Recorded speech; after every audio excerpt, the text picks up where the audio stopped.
Hi there, Mel Houghton here. Welcome back to Badass Free Central and the Crystal Castle.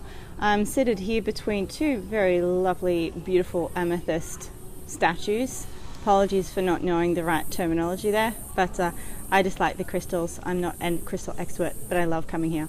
One of my favorite places in the entire world. I was literally jumping in my seat when we came here today. Poor Owen dragged him, but I think he liked it more than he let on.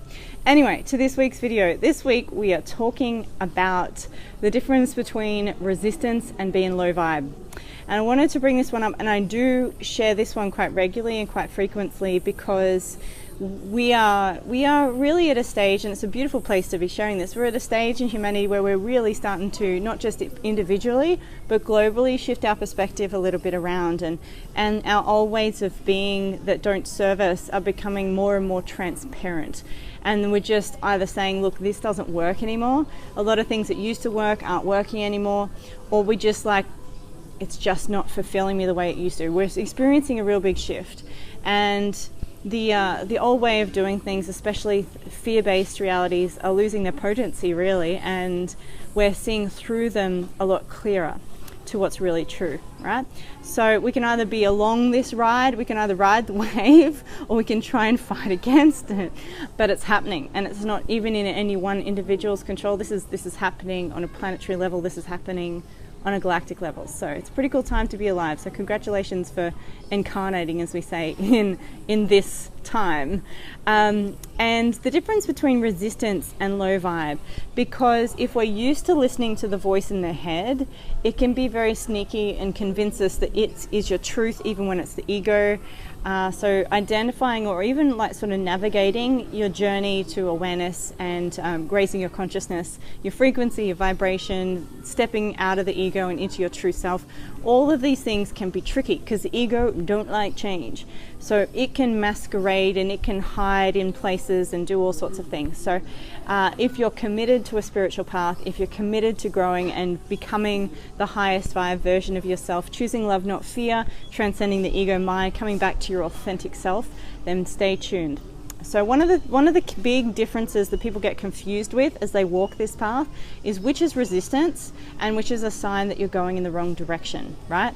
Because sometimes something's not true for you and it will feel not right for you, and when you're aware that something doesn't feel right, you can pivot and shift direction. That is a beautiful realignment or readjustment. Sometimes you're going in a direction and you experience something negative. Now, if you are still like personal development 1.0, you're going to go, oh, something's wrong because I don't feel loving and abundant right now. No, you're coming up against your ego.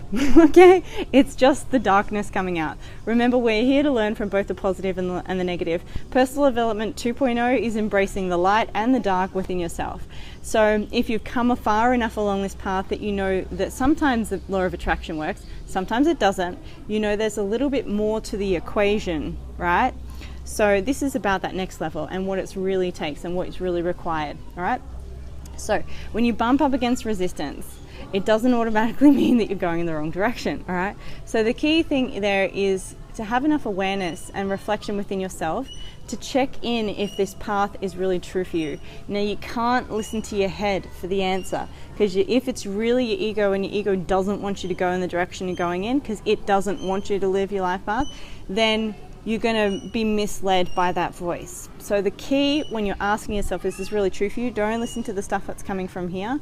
Sometimes it's easier to just place one hand on your heart, take a nice deep breath, and check in here, because this is where you'll hear the right answers. It's going to feel uplifting, it's going to feel expansive. You may feel a negative emotion, but that's just the stuff that you're here to clear out on the path. Make sense?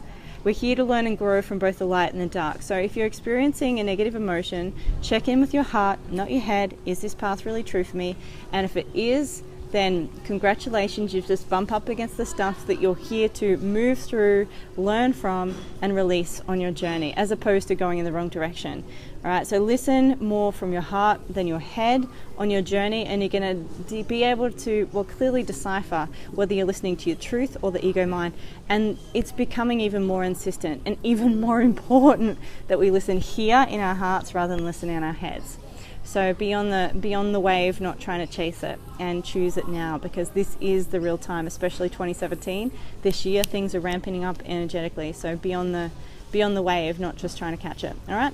Remember, the true power to transform your life lies in your own hands. Claim it like a freaking badass. I'll see you in the next video. Peace out. Bye bye.